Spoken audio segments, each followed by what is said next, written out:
Hello, and welcome to another episode of Movies, They're Pretty Good. I'm your host, Travis Dudding, and today I'm going to continue my tradition of doing a TV Christmas special every Christmas that I actually put episodes out. And I usually do the Rankin Bass stop motion ones. This year I wanted to change it up just a little bit. I mean, I've already covered my two favorite ones of those, so. Yeah, this year I wanted to do Charlie Brown Christmas. 1965 is when it aired on TV. I probably should have looked up what channel it was on. I'm just gonna guess CBS because that's usually what who put those out. But yeah, I got the Blu-ray here. That's like the collection of all the different holiday specials. Great Pumpkin, Charlie Brown's the other good one. Thanksgiving one's okay. And then I also have the vinyl soundtrack that I got last year, I believe. Oh, there, right there, CBS. Okay. But yeah, I love this soundtrack so much. It's so nice and relaxing and comforting, and it's just Christmas time is here is a Christmas staple now. Even though I prefer the instrumental version to the choir one, but they're both good. But yeah, let's just get right into it. So it starts off with we see some snow falling, cameras kind of panning across some landscape. We get to like the pond where the kids are ice skating because it's frozen over. This is where we hear the vocal version of Christmas Time is Here with the children's choir singing it. And then pretty soon we see Charlie Brown, our main guy. He's coming out with Linus. They're walking together. They get to the wall where they usually hang out. I feel like the wall plays a big part in Great Pumpkin, Charlie Brown as well. I didn't watch that one this year, so I'm a little hazy on the details. But this is when we find out kind of just Charlie Brown's deal for this special. I mean, it's pretty close to what his deal is just in general, and his deal is depression. But so he's talking to Linus about how he's it's Christmas time and I just don't feel right. I think something's wrong with me. I just don't feel the way I'm supposed to feel. And Linus probably doesn't say the best thing to say. I mean, but he's a kid, so it's still fine. But he's just you're the only one that could take someone or something special and happy like Christmas and make it a bummer, basically.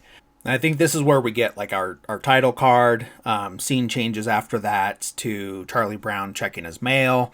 He's just kind of going off on how it's I know nobody likes me, but this still would be nice to get a Christmas card. Or it's then he says, but why do we have to have a holiday season to rub it in, basically?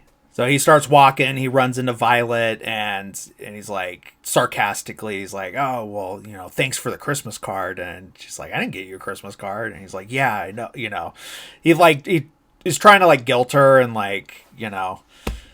but nobody likes Charlie Brown, so it doesn't work. So she's just yeah, I didn't get you one. That was the point. Why would I get you one? So yeah, that didn't work. So he moves on.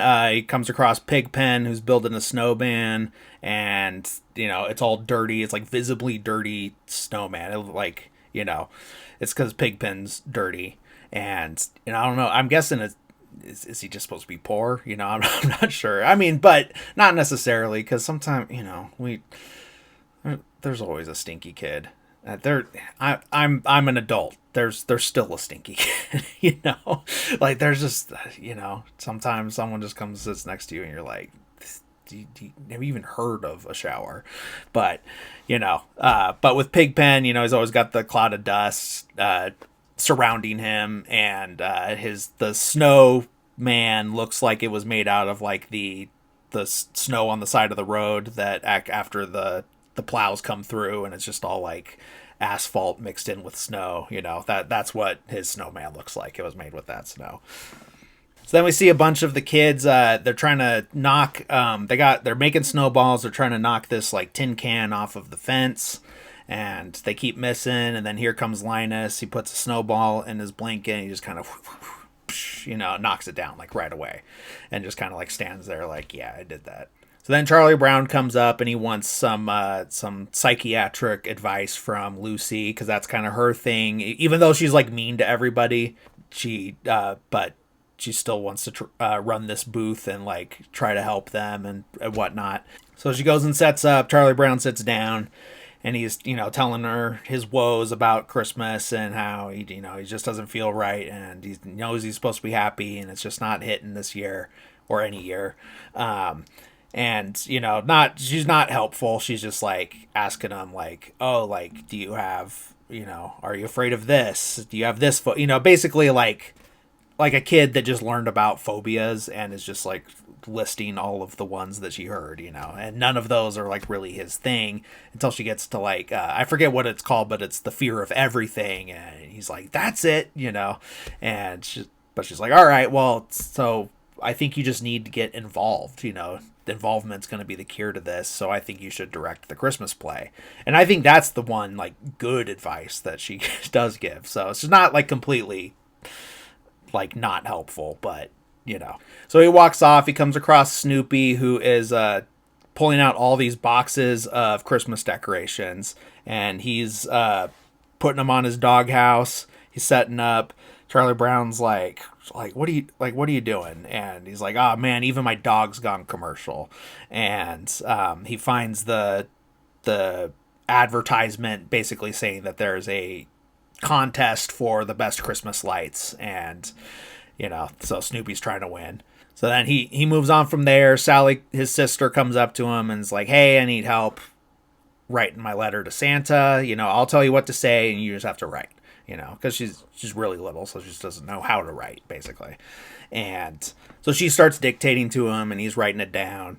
And she's just being very like, you know, like, oh, like, hey, how's it going? Like, how's your wife? You know, like all these like very, you know, personable, not like that's too personal of a question, but like just like they have this established friendship, you know, that type of thing. Like she's writing an old friend.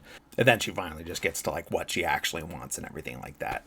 And then we cut to the auditorium where they're going to be doing the Christmas play, and we see all the characters minus Charlie Brown, who hasn't got there yet, just dancing on the stage of the auditorium. Schroeder's playing the piano, and it's just the classic Peanuts theme, the that one. And they're like, you know, I can't imitate all these dances, well, not like in a chair, but you know, they're iconic. But yeah, they're just going off. They're having a good time. Charlie Brown shows up. He's ready to direct. Kind of gets their attention, and like, all right, you know, let's get started with this, and like starts giving them all these like instructions, saying like, all right, well, you know, all right, I'm gonna like use these like hand gestures to like signify different things, and he just goes on and on and on, and then finally I was like, all right, you guys ready? And then they've already like gone back to dancing like they were, so they just didn't listen to anything he said. So Lucy starts handing out the different parts to the kids that are there. You know, it goes up to the one girl, I forget her name, but she's the one with like naturally curly hair. So she's going to be the innkeeper's wife, and Pigpen's going to be the innkeeper, which he's pumped about that, and then she's not. But then I think Shermie's going to be a shepherd. I'm guessing just because his name kind of sounds like that. I don't know. I don't know what the logic is, because he does complain that he's always the shepherd. And then she gets to Snoopy and says, like, hey, I need you to be all of the animals. And then, like, it's like, all right, like, let me hear your cow. And he moves. And then let me hear your, you know. So he just does all his impressions of the different animals that he's going to be. Nails it. And then licks her, because that's, like, what he does, you know. Well, he's a dog, but in like a recurring thing is that he's always licking her, and she's like, dog germs, you know. And he didn't ask for consent, so Snoopy is canceled now. Then finally we get to Sally, who is going to be basically, because Linus is also going to be a shepherd. I skipped over him for some reason, because Lucy is like, all right, you're going to be the shepherd, but you got to get rid of that stupid blanket. And he's like, bet. And then he folds it up and puts it over his head, and now he's a shepherd and he's using his blanket. And but then at the end, Sally gets told that she's going to be Linus's, that shepherd's wife, and she's pumped about this because she has a big crush on Linus. Linus is uncomfortable with it, but you know. So again, Charlie Brown's like, all right, well, you guys have your parts. All right, let's take it from the top. No one listens to him. They just go back to dancing because that's like that it makes sense story wise because that's kind of the whole thing is that no one listens to Charlie Brown and everything. But in the end, what it really is the animators only wanted to animate a certain amount of sequences. Because I did watch a little bit of the behind the scenes, and it does seem like they basically were under the gun and they had to like knock this out like real quick. And you can even see like something I hadn't ever really noticed before, and I wonder if it's just because like the Blu-ray is like extra clear, but you could see like when Lucy's talking to Charlie Brown at her like psychiatry stand, she's like clipping through, like her torso's like in the table basically, it's like cutting into her. And there's a part where where Schroeder is sitting at the piano, and there's other stuff going on in the scene, and he's sitting still, but like kind of like his torso is like moving away from his legs, like almost kind of like jittering. So there are signs if you have seen it enough times to kind of pick it out, but it's nothing that is enough to like ruin it or anything like that, and at the end of the day, it's just adds a little more character. It makes it a little more quaint and charming, I would say, So then he's finally like, all right, well, we got to do something. We got to make this right, and so I think we need a Christmas tree. And then everyone's like, yeah, like, you're finally right about something, and then they're yelling at him saying like, all right, go get the biggest fake aluminum tree that you can find, and get a pink one and like all this stuff. Then this is more stuff that like is kind of just confirming what Charlie Brown has been complaining about, how Christmas is too commercial, and we've gotten away from what Christmas used to be and everything like that. But we'll get to that. So they get to the tree lot. Well, they start like going to look for one, and then they're like, oh, there's those searchlights, so that's probably where the tree lot is. So they walk over there.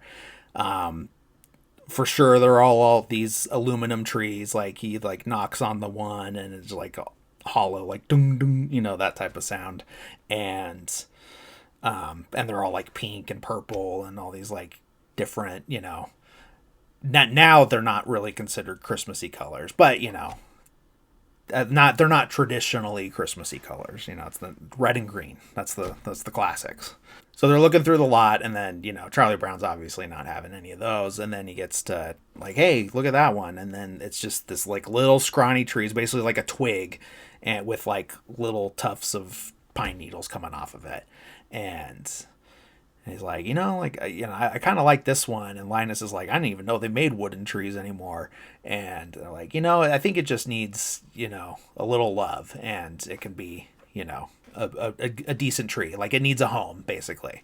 We cut back to the auditorium where Schroeder is playing the piano while Lucy is like leaning up against it on the other side because she's got a crush on Schroeder. That's their thing. And this is another scene that recurs in a lot of the different, both the actual newspaper comics and the specials that they did in the TV show and all that stuff. Just very normal scene to have in any of those stories.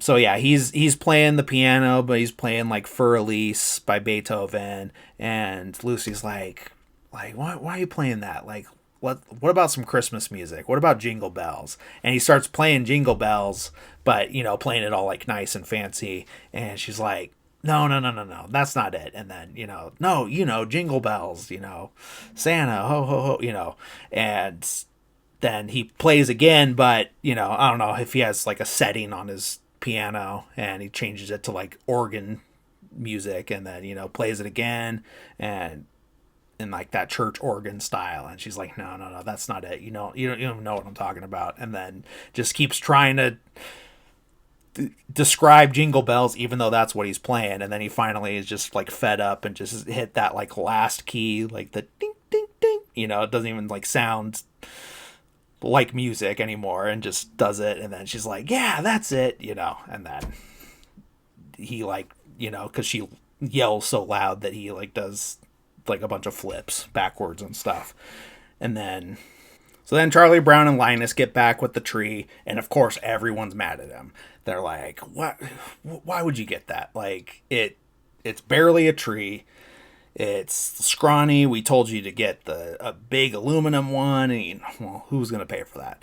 But so they're just yelling at him, and then they just start making fun of him and laughing at him, and because like you would do that, you idiot, that type of thing. And then so he's feeling pretty bad, and then he's like, it's like, I guess I just don't know what Christmas is all about. Does anyone know what Christmas is about? And then Linus is like, I got this. And goes to the center stage, and he's like, lights, please. He got the spotlight on him. And then he just starts basically reciting straight from the Bible. Luke chapter 2, verses 8 through 14, I believe. At least that's what Google AI said when I searched which specific ones that he reads from. So yeah, he does the whole thing, and it's like complete silence to it and everything. And it is very like, impactful and everything. It's just like, hey, this is what it's all about, and, it gets all the way to the peace on earth and goodwill towards men. He skips the part where Jesus told people to be mad at immigrants and poor people. Just kidding. That's American. That's the American version. Then he walks up to Charlie Brown, and he's like, that's what Christmas is all about. And, basically like his mic drop moment. And so Charlie Brown's like, he's like, all right, that's at least someone knows. And then he grabs his tree, and he's like, I'm out of here, and he's walking home. He gets to where Snoopy's doghouse is. Of course, he's won first place prize for his decorating contest. And Charlie Brown's like, I can't believe you won first place, And he takes one of the ornaments off of the house and puts it on the tree, and just the single ornament like basically like droops the whole tree down, and he's like, great, now even the tree's like given up, and he's just defeated, and he walks off and he goes in the house.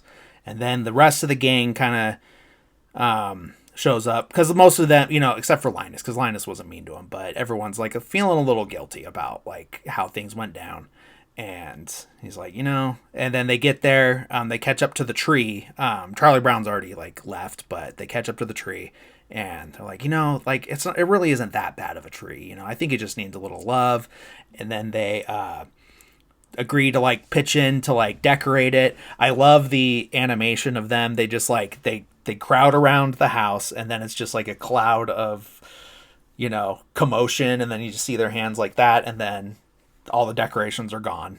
And then they go over to the tree, and then it's completely decorated, and all of a sudden full, it's like full of pine needles and everything. It actually looks like a Christmas tree now. And then they start like, not singing, but like humming, Hark the Herald Angels Sing.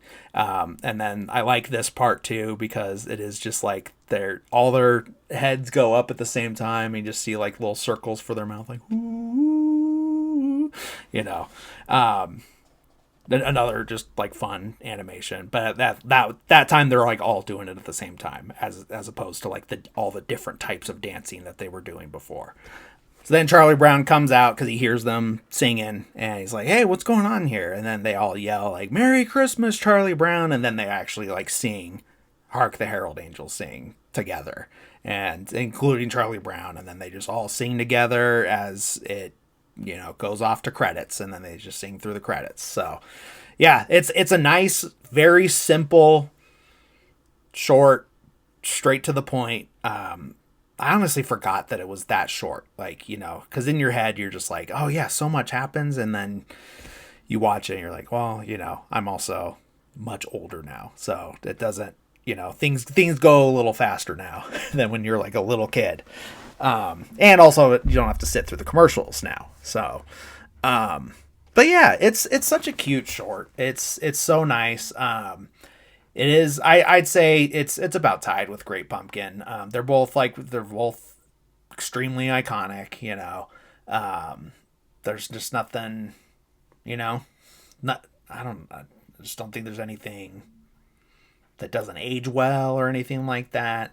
Yeah, you probably wouldn't get that religious on network TV now, but it was the 60s. And they're just like, if this is Christmas, so that that's what it is. That's the Christmas story, the actual Christmas story. So that's, I think Christmas usually gets kind of a pass because of that. If we're all going to celebrate it, then it's fine to acknowledge sometimes like what it's actually about. But yeah, it's cute. I like it. I put it on like, if not every year, then like every other year. Because when you accumulate so many like Christmas movies and Christmas specials and everything like that, you only have so much time. So a lot of times it's like, all right, I'll do this half this year, and then kind of back and forth. There's some that it's like I gotta watch that every single year, but it's great, it's really great. I like it a lot. Like I said, just short, simple, to the point, and yeah, it's great. A lot of good gags and jokes and stuff like that. Just super cute. I usually when I watch one of these, I start thinking like, I want to like go back and like get like the collection of Peanuts shorts, or no, not shorts, the strips, the comic strips, because I know that they just got like these big like hardback volumes of all of the comic strips. So it'd be nice to have that at some point, because they are usually pretty fun. They're way less annoying than like some of them. But I think they're great. But yeah, I think that that pretty much covers everything. Like I said, is going to be a short episode. There's only so much to say about it. But yeah, it's great. I love it. I'll come back with like a more normal length episode next week. I plan on doing I think I'm going to do the holdovers, but that's not set in stone yet. Cause I want to do like a more recent Christmas movie. And I've seen it like, I don't know, maybe like 3 times now. And I think it's here to stay. Like it is like a modern classic. It's so good. But I'll get more into that in the episode, obviously. Cause if I don't cover it this year, it's coming at some point, because it is a great one. It's one of my favorites. So, yeah. Thank you guys for listening or watching, whichever one you're doing. Please remember to rate, review, like, subscribe, all those things. But yeah, just thank you guys. So yeah, stick around next week. If it's not the holdovers, it's going to be something else Christmas related. I think it actually will release on Christmas Day. I'm pretty sure that's a Thursday. So yeah, thank you guys, and see you again next week. Thanks. Bye.